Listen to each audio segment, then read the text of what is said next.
ஆதி திராவிடர் மற்றும் பழங்குடியினர் கலை இலக்கிய சங்கமம் வழங்கும் ஆதி கலைக்கோள் டிசம்பர் 2ஆம் தேதி சென்னை ட்ரேட் சென்டர் நந்தம்பாக்கமில் 1000க்கும் மேற்பட்ட கலைஞர்களுடன் அனைவரும் வாருங்கள், அனுமதி இலவசம். அவ மேல ஆசை வச்சா அநியாய காதல் மச்சான் மூஞ்சா போனா மச்சான் வருவான்னு பூச வச்சான் வழி மேல கண்ண வச்ச மனசால தீமீடிச்சான்.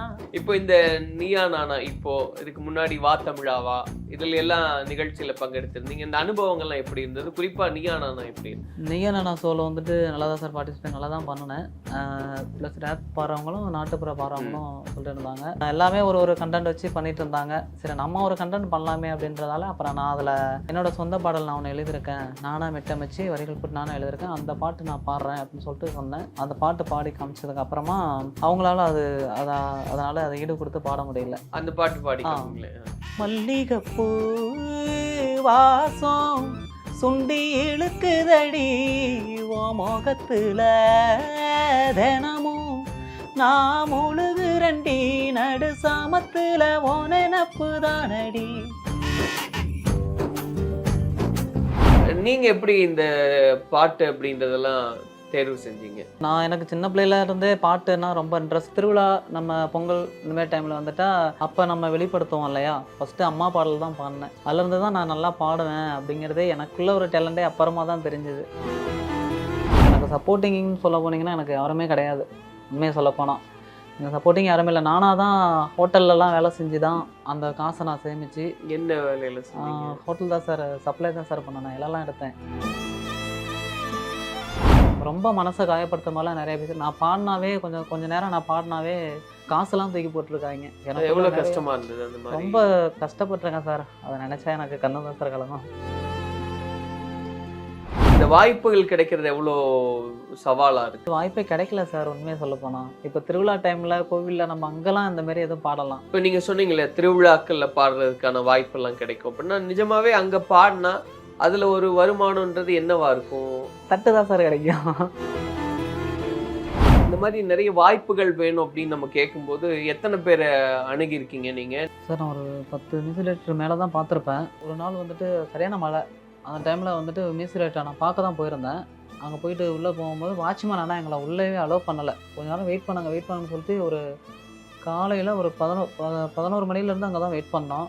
திரும்ப ஈவினிங் நான் 6 மணி வரைக்குமே நான் அங்கே தான் உட்காந்துருந்தேன்.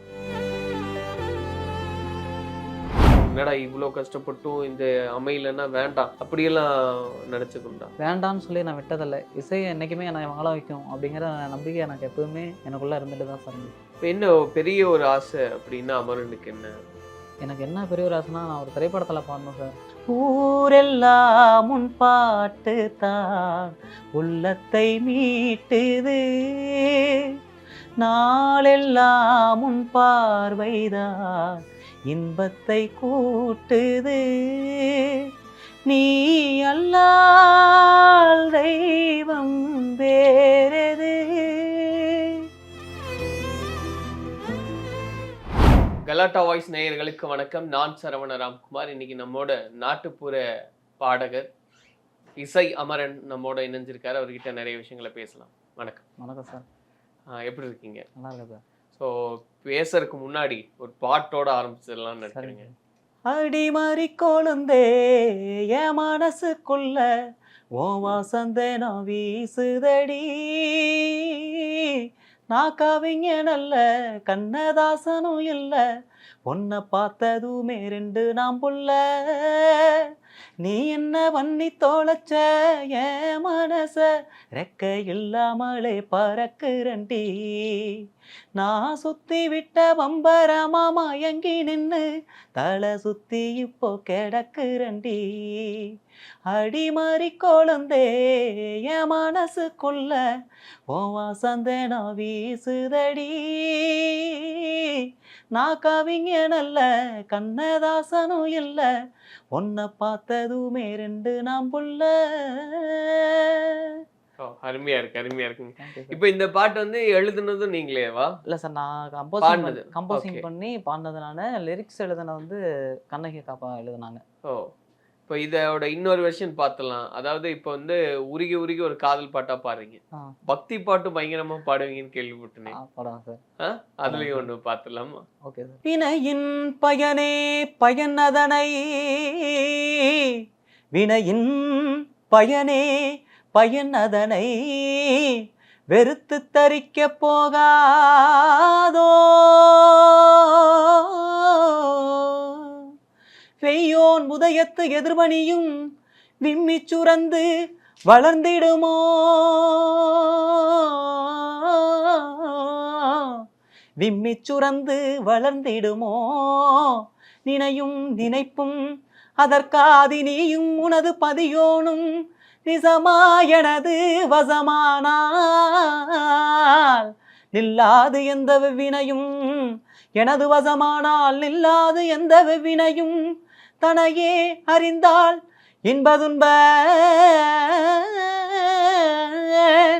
இன்பதுன்பதடைத்தான் வந்தால் அது நிகரோ, தகைவோர் இவகைக்கு அஞ்சுவதோ தாயே, தகைவோர் இவகைக்கு அஞ்சுவதோ தாயே, மிகுந்த சௌந்தரி உன் மனையை அறிய கருணை புரி, மணிநாதா அந்த தனிச்சுடரே, மணிநாதா அந்த தனிச்சுடரே, மயிலாபுரியில் வளரீசன் வாழ்வே அபயாம்பிகை தாயே, வாழ்வே அபயாம்பிகை தாயே, அபயாம்பிகை தாயே.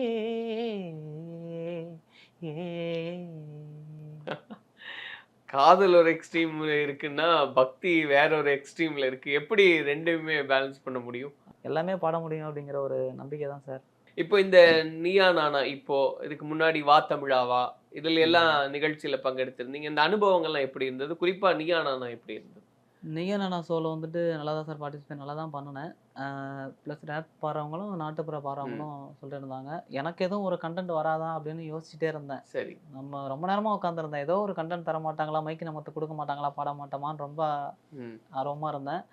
அப்புறமா எல்லாமே ஒரு ஒரு கண்டென்ட் வச்சு பண்ணிட்டு இருந்தாங்க. சரி நம்ம ஒரு கண்டென்ட் பண்ணலாமே அப்படின்றதால அப்புறம் நான் அதில் பேசிட்டு பாடினேன். அந்த மாதிரி ரேப் பாடுறவங்களால மெலோடி பாட முடியாது, என்னோட சொந்த பாடல் நான் ஒன்று எழுதியிருக்கேன், நானாக மெட்டமைச்சு வரிகள் போட்டு நானும் எழுதியிருக்கேன், அந்த பாட்டு நான் பாடுறேன் அப்படின்னு சொல்லிட்டு சொன்னேன். சரி பாடுங்க பாடினாங்க. அப்புறம் அந்த பாட்டு பாடி காமிச்சதுக்கு அப்புறமா அவங்களால அதனால் அதை ஈடு கொடுத்து பாட முடியல. இப்போ அது வேற பாட்டு. ஆமாம், அந்த பாட்டு பாடி காமிங்களேன். மல்லிகைப்பூ வாசம் சுண்டி இழுக்குதடி ஓ மோகத்துல தினமும் நான் முழுகுரண்டி நடு சாமத்துல ஓ நெனப்பு தானடி, என்ன போரண்டு படுக்க சொல்லுது முழு இரவே எனக்கு பத்தல, மாம ரொம்ப நாளா ஒன்னத்தானே எண்ணுறேன், நானும் ரொம்ப நாளா ஒன்னத்தானே எண்ணுறேன், மல்லிகைப்பூ வாசம் சுண்டி இழுக்குதடி ஓ மோகத்துல தினமும் நான் முழுகுரண்டி. அருமையா இருக்குங்க. நீங்களே இது நானா எழுதுன யாரு பாட்டு. நினைச்சு எழுதுனீங்க? என்னோட மனைவி நினைச்சுதான் சார் எழுதுனேன். அப்படியா? என்ன சொன்னாங்க அவங்க? என்ன அவங்களுக்கு என்ன டெலிகேட் பண்ண சார், அந்த பாட்டு டெலிகேட் பண்ணல. ஓகே. அது சரி நம்ம அப்படியே நிறைய பாடல் ஆல்பம் பண்ணி வெளியிடுறேன், ஆனால் அந்த ஒரு பாடலை மட்டும் பண்ண முடியல. அது அப்படியே கொஞ்சம் ஏதோ இடிக்கிற மாதிரியே இருந்துச்சு. இப்போதான் அலைன்ஸ் பார்த்துருக்காங்க வீட்டில். அப்படியா? ஓ, கல்யாணம் பண்ணிக்க போறவங்க சொல்றீங்க மனைவின்னு? ஆமாங்க சார். உரிமையாவே? ஆமாங்க. அப்ப அவங்களுக்கு தெரியும்ல இது, ஆனா இன்னும் வரலன்றனால தெரியாது. தெரியாது இன்னும் அந்த பாட்டு என்ன அவங்களுக்காக பண்ணணும்னு சொல்லிட்டு அவங்களோட நேம்ல கூட ஒரு பாட்டு ஒண்ணு இது பண்ணிருக்கோம். அது இன்னும் சரி பர்த்டேக்கு அதை இது பண்ணலாம் அப்படிங்கிற சர்ப்ரைஸா வச்சிருக்கீங்க. அது இன்னும் ஒரு பாட்டு ஒன்று இருக்கு. இப்போ இந்த ரேப் அதுக்கப்புறம் நாட்டுப்புற பாடல் அப்படின்னு வரும்போது உண்மையிலேயே ஒரு ஒரு அந்த ரேப்புங்கும் போது அவ்வளோ ஸ்பீட் அப்படின்றதெல்லாம் இருக்கு இல்லையா? அது பார்க்கும்போது ஒரு நாட்டுப்புற கலைஞரா என்னடா நம்மளால அந்த அளவுக்கு ஒரு ஈடு கொடுக்க முடியலையோ அப்படின்லாம் தோணுமா? இல்லை ஈடு கொடுக்க முடியாதுங்கன்னா அவங்க வந்துட்டு கேட்குற கண்டென்ட் எப்படின்னா அம்மாவை வந்துட்டு அம்மாவை எதுவும் நம்ம அம்மாவை பாசமாக அன்பாக நம்ம பாடி பார்த்துருக்கோம்.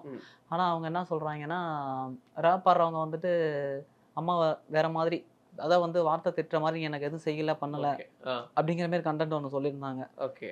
மேபி எனக்கு வந்துட்டு எப்படின்னா, நான் அம்மாவ இது வரைக்கும் நம்ம அப்படி நம்ப பெத்த தாய் வந்து நம்ம அந்த மாரிலாம் ஒருத்தவங்கள வந்து பேசிலாம் நம்ம பார்த்ததில்ல. ஒரு வார்த்தை நம்ம பேசினா கூட திரும்ப நம்ம மன்னிப்பு கேட்டு தான் பேசுவோம்.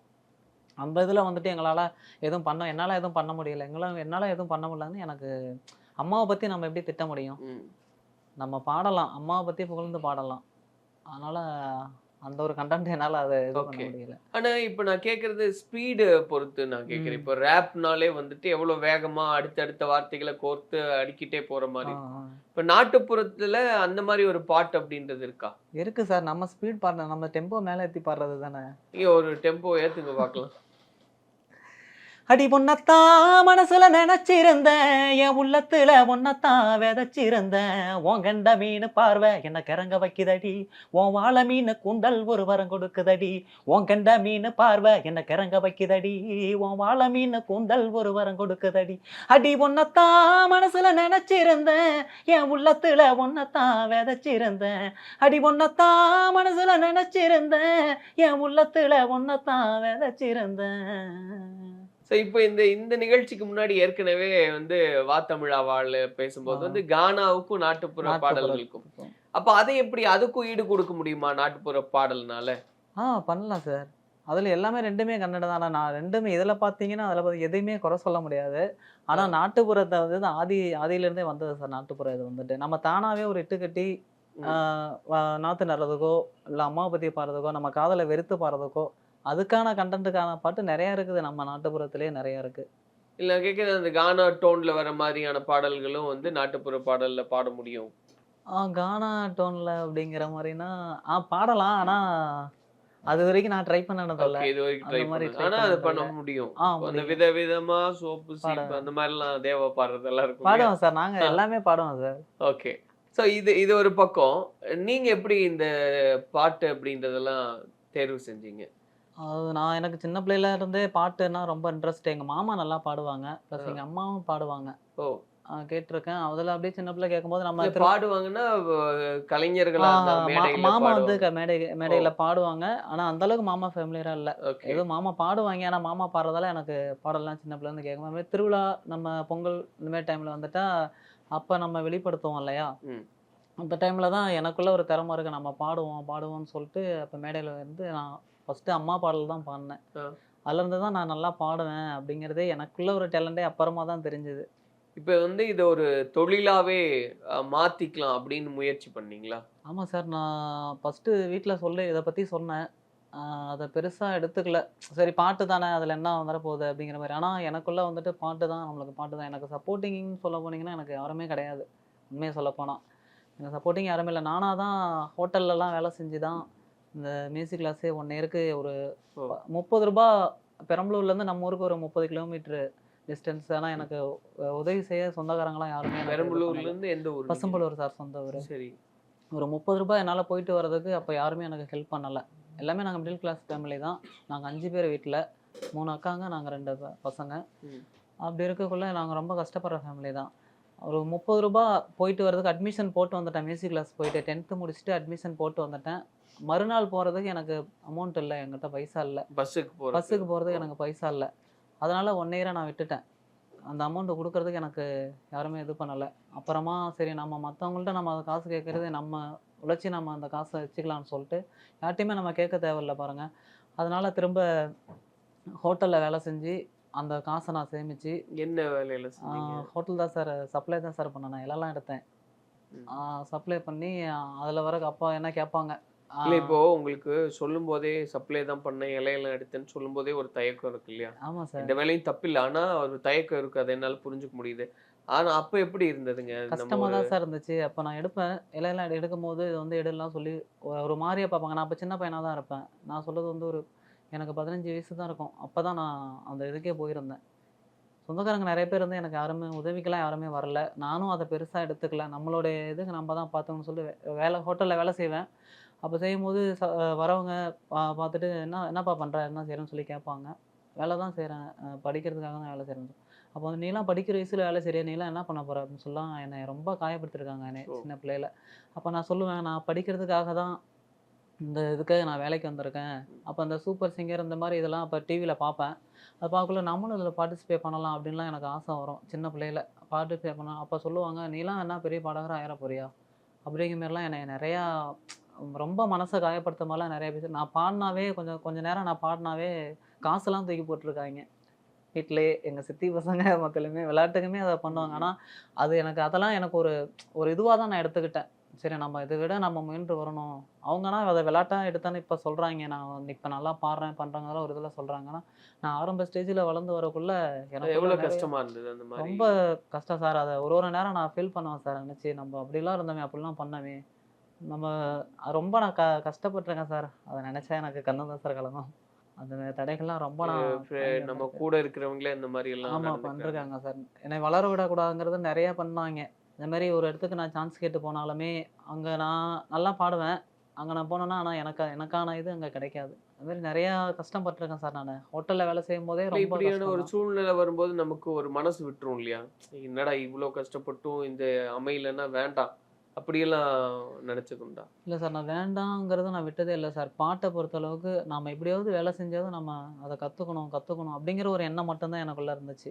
நம்ம எப்படியாவது நம்ம ஒரு பாட்டாவது நம்ம பாட மாட்டோமா? தெரிய மாட்டோமா? மீடியாக்குள்ள அப்படிங்கிறது ஏக்கம் எனக்குள்ள நெறைய இருந்திருக்கு. நானா கைவிட்டதில்ல சார். வேண்டான்னு சொல்லி நான் விட்டதில்ல. இசை என்னைக்குமே என்னை வாழ வைக்கும் அப்படிங்கிற நம்பிக்கை எனக்கு எப்பவுமே எனக்குள்ள இருந்துட்டு தான் சார் இருந்துச்சு. உச்சபட்சமா இன்னைக்கும் நான் இத நினைச்சுக்கிறேன். இப்படியெல்லாம் ஒரு சம்பவம் நடந்தது வாழ்க்கையில. அப்படின்னா என்னல்லாம்? நடந்ததுன்னா அதான் சார் எல்லாருமே "நீ பாடி என்ன பண்ண போற? இதுலருந்து என்ன வரப்போகுது?" ம். அப்படின்னு இன்னமும் அப்படிதான் பேசிட்டு தான் இருக்காங்க. இப்ப நான் வந்ததே வந்து என் ஃப்ரெண்டு வீட்ல அப்படி கேட்டுடுது. அப்படிதான் வந்திருக்கேன் இங்க. நான் மீடியாவுக்கே அப்படிதான் வந்திருக்கேன். யாருமே எனக்கு சப்போர்ட்டிங்கே இல்ல சார் முதல்ல உண்மைய சொல்லப்போனா. என்னோட முயற்சியில தான் நான் எல்லாமே பண்ணிட்டு இருக்கேன். இப்ப நீங்க இந்த ஆல்பம் முன்னாடி ஒரு பாட்டு பாடுனீங்க இன்னைக்கு நிகழ்ச்சியில இப்ப ஆ. பேசும்போது. அந்த பாடல்லாம் அந்த பாட்டு வெளிய வருது. அவங்கலாம் கேட்கறாங்க அப்படின்னா, அதுக்கெல்லாம் என்ன பேசுறாங்க?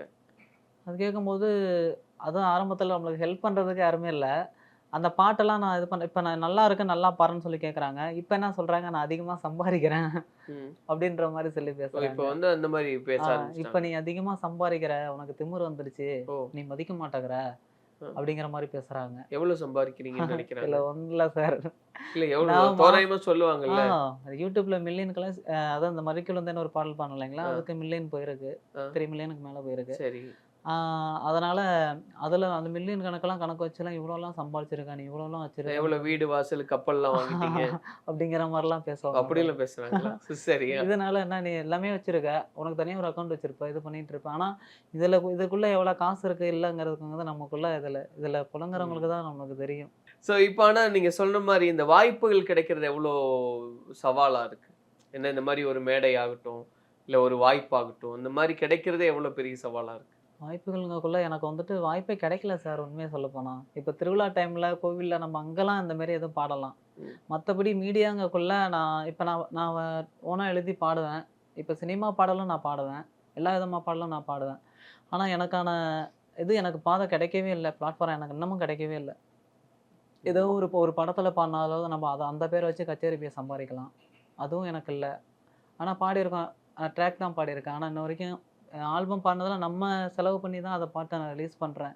ஏதோ வேலைக்கு போயிட்டு ஒரு சின்ன சின்ன இது பண்ணி அப்படிதான் நான் பண்ணிட்டு இருக்கிறேன். இன்ஸ்ட்ருமெண்ட் ட்ராக் பாடியிருக்கீங்களா? ட்ராக் பாடியிருக்கேன். அது சில சமயம் யோசிப்பீங்களா? அந்த மாரி ஒரு வேளை நமக்கே இது அமைஞ்சிராதா? அந்த மாதிரி எல்லாம். நமக்கே அமைஞ்சிரும்னு சொல்லிட்டு நான் நெனச்சிருக்கேன் சார். ஆனா அந்த மாரிலாம் கிடைச்சதில்ல. பாடியிருக்கேன். ட்ராக் பாடியிருக்கேன். ஒரு 1 ஹவருக்குள்ள முடிச்சுருவேன் ட்ராக் பாடிருவேன். கேட்டா உடனே ஒரு பாடல் பாடிருவேன். ம். முருகர் பாடலா இருக்கட்டும், லவ் சாங்கா இருக்கட்டும். எது வந்தாலும் உடனே நான் பாடிருவேன். பாட்டு கேட்டேன்னா. இப்ப என்ன பெரிய ஒரு ஆசை அப்படின்னா அமரனுக்கு என்ன? எனக்கு என்ன பெரிய ஒரு ஆசைன்னா, நான் ஒரு திரைப்படத்துல பாடணும் சார். எனக்கு அதுக்கான வாய்ப்பு எனக்கு கிடைக்கணும்னு நான் கலாட்டா மீடியாவ ரொம்ப இதுலேருந்து எனக்கு ஒரு நல்லது ஒரு வாய்ப்பு எனக்கு கிடைக்கும் அப்படின்னு நான் நம்புறேன் சார். இப்ப நீங்க சொன்னீங்கல்ல, திருவிழாக்கள்ல பாடுறதுக்கான வாய்ப்பெல்லாம் கிடைக்கும். அப்படின்னா நிஜமாவே அங்க பாடுனா, அதுல ஒரு வருமானம்ன்றது என்னவா இருக்கும்? தட்டு தான் சார் கிடைக்கும். ஒ வெ தட்டு தட்டு ஆ. அப்படிதான் தட்டு, ஏதோ நோட்டு, பேனா அதுதான் தருவாங்க. ஓ! அதுவுமே நான் இன்னும் அப்படியே வச்சிருக்கேன் சார். என்னோட மனைவிக்காக அத எல்லாமே காமிக்கணும்னு சொல்லிட்டு, ஒரு சாக்குல போட்டு கட்டி நான் சின்ன பிள்ளையில வாங்குன பிரைஸ் எல்லாம் வச்சிருக்கேன். ஓகே.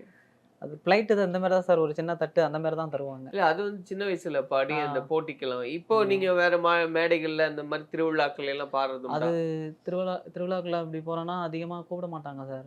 கொஞ்சம் மீடியால நல்லா பாப்புலரா தெரிஞ்சவங்கள ஓகே. மட்டும் தான் கூப்பிடுறாங்க. அவங்கள பேசி வச்சுக்கிறாங்க. இவங்க மட்டும் தான் வரணும் அப்படிங்கிற மாரி. முன்கூட்டியே இப்போ சூப்பர் சிங்கரா வெளியே போய் பண்ணுறாங்களா, ம். சினிமாவில் பாடுறாங்களா, உடனே அவங்களுக்கான வாய்ப்பு சொல்லி முன்கூட்டியே இவ்வளோ அமௌண்ட்டுன்னு சொல்லி நம்ம போய் கேட்டோம்னா 1000 1500 இவ்வளோ தான் தருவாங்க. அதுக்கு நம்ம பஸ் பார்க்கு இங்கேருந்து இப்போ நம்ம பெரம்பலூர்லேருந்து தஞ்சாவூருக்கே ஏதோ ஒரு கச்சேரிக்கு போகணுன்னாலும் ம். பஸ் பாரே 500 முடிஞ்சிடும். ம். இந்த 1000 திரும்ப வச்சு நம்ம சாப்பிடணும், திரும்ப அங்கேருந்து கிளம்பி வரணும், டைம் ஆயிடுச்சுன்னா ஏதாவது வண்டி பிடிச்சி ஆட்டோ பிடிச்சி போகணும். அதில் ஒன்றும் லாபம்லாம் எதுவும் இல்லை சார். அப்போ அந்த மாதிரி ஏற்கனவே வந்து தெரிஞ்ச முகத்துக்கு தான் வாய்ப்பு தராங்க. ஆமாம் சார், அதை மாத்தணும்ன்றது தான் எண்ணம். கண்டிப்பாக சார். சரி bro. நீங்க அப்போ வேற என்ன முயற்சியெல்லாம் எடுக்கிறீங்க அதுக்காக? இப்போ யாரையாவது பார்க்கறது உண்டா? அந்த மாதிரியான வாய்ப்புகளை தேடி போறது அந்த மாதிரி? வாய்ப்புகளை தேடி இது வரைக்கும் நான் போகல சார். யூடியூப்பில் பார்த்து கூப்பிடுவாங்க, நம்பர் அதில் விட்டுருக்கேன், அதை பார்த்து கூப்பிடுவாங்க. ஸோ இப்போ நான் மீடியாங்கிறது சொல்லப்போனால் இதுதான் நம்ம கலாட்டா மீடியாவுக்கு தான் ஃபஸ்ட்டு நான் வந்திருக்கேன். இதுக்கு மேலே இதை என்னை பார்த்து யாரும் மியூசிக் டைரக்டரு என்னை கூப்பிட்டு என்னை அணுகுனா நான் ரொம்ப சந்தோஷப்படுவேன் சார். இப்போ நீங்க சொல்லும்போது இப்போ நம்ம ஆரம்பத்துல பேசும்போது சந்தோஷமான பாட்டு, ஒரு ரேப்புக்கு இணையான பாட்டு இந்த மாதிரிலாம் பாடணும். உங்களுக்காக நிஜமாவே உங்க வாழ்க்கை சொல்ற மாதிரி ஏதாவது ஒரு ஏன்னா ஒரு பாடகனா இருக்கும்போது ஒரு கவிஞனா இருக்கும்போது அது அது தானா வரும் இல்லையா? அந்த மாதிரி ஏதாவது எனக்கான ஒரு பாட்டு அப்படின்னு ஏதாவது உண்டா? எனக்கான இல்ல ஒரு நம்மளுடைய நிலைமையை சொல்ற மாதிரியோ அந்த மாதிரி ஏதாவது சிந்திச்சதோ பாடினதோ எழுதுனதோ? நான் எழுதியிருக்கேன் சார். எழுதியிருக்கேன்னு எப்படி சொன்னால் நான் பாடினது எல்லாமே லவ் பாடல் தான் அதிகமாக எழுதியிருக்கேன். ம். காதல் பாடலை தான் அதிகமாக நான் எழுதி பாடியிருக்கேன். நம்ம நிலைமை பத்தி ஒரு கலைஞனை பத்தி அப்படின்ற மாதிரி அந்த மாதிரி இது வரைக்கும் அது மாதிரி எழுத தோணலை. நம்ம இது பண்ண எனக்கு வேற டியூன் கொடுத்து இது பண்ணாங்கன்னா நான் பாடிடுறேன். ஸோ நான் எழுதுனதுன்னு பார்த்தீங்கன்னா காதல் இந்த மாதிரி பொங்கல் திருவிழா டைமில் பொங்கலுக்கு பாடுறது அந்த மாதிரி பாடலாம் நிறைய பாடியிருக்கேன். எந்த மாதிரி பாட்டெல்லாம் பாடணும்? இப்போ நிஜமாவே ஒரு சிங்கர் பாடின பாட்டு ஒரு ஆசை இருக்குல்ல, இதெல்லாம் நான் பாடி இருக்கணும்னு ஆசைப்பட்டேன் அப்படின்னு அந்த மாதிரி என்ன பாட்டெல்லாம் சொல்லுங்க? எனக்கு பாடகர்கள் பிடிச்சனா சொர்ணலதாமாவும் ரொம்ப பிடிக்கும். ம். எனக்கு ரொம்ப ஃபேவரட் சிங்கர் அவங்க. ஜேசுதாஸ் சார் பாட்டு அதிகமாக பிடிக்கும். ஆ. அது அந்த மாதிரி இப்போ மெலோடி பாடல் அதிகமாக நல்லா பாடுவேன். இப்போ எடுத்துட்டிங்கன்னா ஆ ஆ, ஆ, ஆ,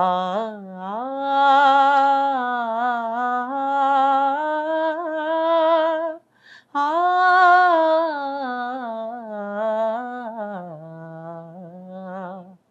ஊரெல்லாம் உன் பாட்டு தான் உள்ளத்தை மீட்டுது, நாளெல்லாம் உன் பார்வைதான் இன்பத்தை கூட்டுது, நீ அல்லால் தெய்வம் வேறெது,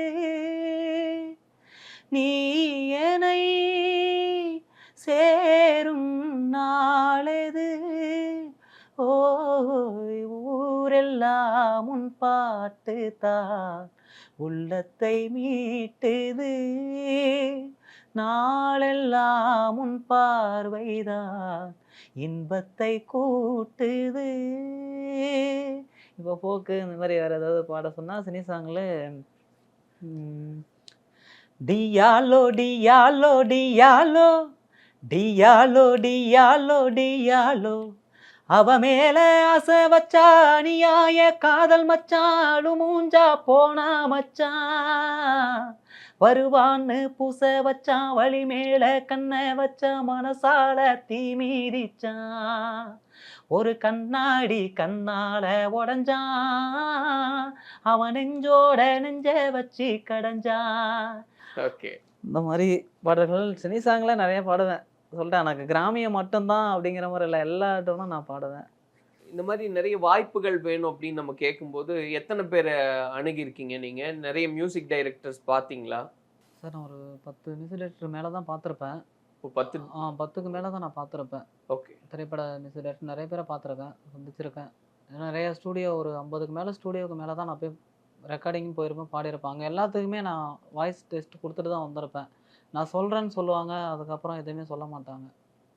இப்போ ஃபேமிலியராக ஏதோ ஒரு பாட்டு ஒன்று ஏதோ ஹிட் ஆனிச்சுன்னா பண்ணிச்சுன்னா ஒரு திரைப்படத்தில் வருதோ அந்த பாடலுக்கு தான் முக்கியத்துவம் கொடுக்குறாங்களே தவிர எங்களை மாதிரி நாட்டுப்புற கலைஞர்களுக்கு ஒரு ஊக்குவிக்க மாட்டேங்கிறாங்க. நீங்க 10 இடங்களுக்கு போயிருக்கீங்க, 10 பேர் பார்க்கறதுக்கான எதையோ பார்த்து நேரடியா பேசுறதுக்கு உண்டான சூழல் அதாவது முடிஞ்சுது சார். அப்ப என்ன என்ன கேட்குறாங்க, என்ன எதிர்பார்க்குறாங்க அது? அதான் சார் 10 மியூசிக் டைரக்டர் நான் பார்க்க போயிருந்தேன். அப்போ வந்து ஒரு நாள் வந்துட்டு சரியான மழை. அந்த டைமில் வந்துட்டு மியூசிக் டைரக்டர் நான் பார்க்க தான் போயிருந்தேன். அங்கே போயிட்டு உள்ளே போகும்போது வாட்ச்மேன் ஆனால் எங்களை உள்ளவே அலோவ் பண்ணலை. அது மியூசிக் டைரக்டர் பேர் சொல்ல நான் விரும்பலை. உள்ளவே அலோவ் பண்ணலை. ஆனால் சார் உள்ளே தான் இருந்தாங்க. ஆனால் எங்களை வந்து அலோவ் பண்ணலை. ரொம்ப கொஞ்ச நேரம் வெயிட் பண்ணுங்கன்னு சொல்லிட்டு ஒரு காலையில் ஒரு 11 மணிலேருந்து அங்கே தான் வெயிட் பண்ணோம். திரும்ப ஈவினிங் நான் 6 மணி வரைக்குமே நான் அங்கே தான் உட்காந்துருந்தேன். சாப்பிடவே இல்லை, எதுவுமே பண்ணல. நம்ம எப்படியாவது அவரை பார்த்துட்டே போயிடலாம் அப்படிங்கிற சான்ஸ் கேட்டலாம் நான் உட்காந்துருக்கேன். ஆனால் கேமராலையும் பார்ப்பாங்க நம்மளை, அப்படியே கூப்பிட மாட்டாங்களான்னு சொல்லி நிறைய எங்கிருக்கேன். ஆனால் வாட்ச்மேனே எங்களை வெளியே அனுப்புனதெல்லாம் உண்டு. இல்லை வெளியே போங்கன்னு சொல்லி தான் அனுப்பியிருக்காங்க. அதெல்லாம் எனக்கு ரொம்ப பாதிக்கப்பட்டிருக்கேன் சார். எவ்வளவு நேரம் காத்திருந்திருப்பீங்க? 7 ஹவருக்கு மேலே தான் சார். 7 மணி நேரம்? ஆமாம் சார். அங்கேயே? ஆமாம். வெளியே காஃபி சாப்பிட்றக்கோ எங்கேயுமே நான் போகல சார். அங்கேயே தான் இருந்தேன், அதே இடத்துல தான் இருந்தேன். ஆனால் என்னை திரும்ப அவங்க கூப்பிடவே இல்லை. திரும்ப பார்த்துட்டு வந்துட்டேன். அவங்க வாட்ச்மேன்ட்ட கூட நாங்கள் எதுவும் சொல்லோம்னா வாட்ச்மேன்ட்ட கூட நம்ம ஏதோ ஒரு பைசா கொடுத்துட்டு தான் அது கூட நான் பண்ணிட்டு தான் வந்தேன். அது சொல்லுங்க சார் நான் போகிறேன். அப்போ கூட என்னை வெளியே தான் தள்ளி விட்டாங்க. எனக்கு ரொம்ப சந்தோஷம் உங்களோட பேசியிருந்தது அப்படின்றது. நீங்கள் இந்த காயினை தூக்கி எறிஞ்சாங்க அப்படின்னு சொன்னப்போ நிஜமாக எனக்கு இந்த ஒரு சம்பவம் தான் ஞாபகத்துக்கு வந்தது. ஒரு அம்மா பையன் 2 பேர் இருக்காங்க. அம்மா வந்துட்டு மேடை பாடகி. ஒரு சமயத்தில் வந்து அவங்க பாடுறாங்க. அவங்களுக்கு குரல்லாம் தழுத்து அவங்களால பாட முடியல. அவங்க இறங்க வேண்டிய ஒரு சூழல். அந்த சமயத்தில் அந்த பையனும் அவங்க அம்மாவை பார்த்து வளர்ந்த பையன். அவன் உடனே மேடை ஏறிறான். சின்ன வயசு 6 வயசு. அந்த பையன் வந்து உடனே பாட ஆரம்பிக்கிறான். சின்ன சின்ன கையெல்லாம் தூக்கிட்டு ஆட ஆரம்பிக்கிறான். இங்கிருந்து ரசிகர்கள்லாம் காசெல்லாம் எடுத்து வீசுறாங்க. அது வந்து ஒரு பாராட்டு அந்த சமயத்தில். அப்புறம் அந்த பையன் காசெல்லாம் வீசின உடனே டக்குன்னு ஒரு சமயத்தில் நிறுத்திட்டு காசெல்லாம் பொறுக்க ஆரம்பிக்கிறான். கீழே இருந்த ஆடியன்ஸ் எல்லாம் கத்துறாங்க, நீ ஆடு, நீ பாடு அப்படின்னப்போ அந்த பையன் சொல்கிறான், இல்லை கொஞ்சம் பொறுங்க, நான் இந்த காசையெல்லாம் பொறுக்கிட்டு அப்புறம் தான் பாடுவேன். ஏன்னா என்னால் ஒரு நேரத்தில் ஒரு வேலையை தான் செய்ய முடியும் அப்படின்னா. அந்த பையன் யாருன்னா சார்லி சாப்ளின். இப்படி தான் சார்லி சாப்ளினோடைய முதல் மேடை அமைஞ்சது. ஸோ நீங்கள் சொன்ன சம்பவம் கிட்டத்தட்ட அதோட பொருந்தி போகிற மாதிரி தான் எனக்கு தோணுது. சரி, அதனால் கலைஞர்கள் கவலைப்பட வேண்டிய அவசியம் இல்லை. நாட்டுப்புற கலைஞர்கள் கவலையப்படக்கூடாது. அதனால நிச்சயமாக உங்களுக்கான வாய்ப்பெல்லாம் வரும் அப்படின்றத நம்புகிறோம். தொடர்ந்து பயணப்படுங்க. நன்றி. ஆதி திராவிடர் மற்றும் பழங்குடியினர் கலை இலக்கிய சங்கமம் வழங்கும் ஆதி கலைக்கோள் டிசம்பர் 2ஆம் தேதி சென்னை ட்ரேட் சென்டர் நந்தம்பாக்கமில் 1000க்கும் மேற்பட்ட கலைஞர்களுடன் அனைவரும் வாருங்கள். அனுமதி இலவசம்.